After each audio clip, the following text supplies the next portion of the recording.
ভগবান বিষ্ণু হলেন মহাবিশ্বের রক্ষক ও পালনকর্তা। তবে জানেন কি তার রূপের অর্থ কী? ভগবান বিষ্ণুর যে রূপ বা মূর্তি আমরা দেখতে পাই, সেখানে ভগবান বিষ্ণুর আমরা 4টে হাত দেখতে পাই। এক একটি হাতে এক একটি অস্ত্র ধারণ করে থাকে। এই প্রতিটি অস্ত্র এক একটা ভাবকে প্রকাশ করে। যেমন বাম হাতে থাকা শঙ্খ অস্থির ও আত্মার সম্পর্কের প্রতীক, যেখানে প্রতিটি কাজ সমগ্র বিশ্বজুড়ে অনুপ্রেরিত হয়ে থাকে।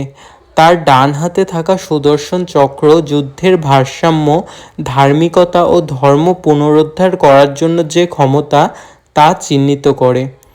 তার হাতে থাকা গদা জ্ঞানের রূপান্তরিত শক্তির প্রতীক এবং তার চতুর্থ হাতে থাকা পদ্মফুল বিশুদ্ধতার প্রতীক, যা আমাদের মনে করিয়ে দেয় আধ্যাত্মিক বৃদ্ধি ও জ্ঞান অর্জনই হলো আমাদের জীবনের আসল লক্ষ্য। তার এই রূপ মহাবিশ্বের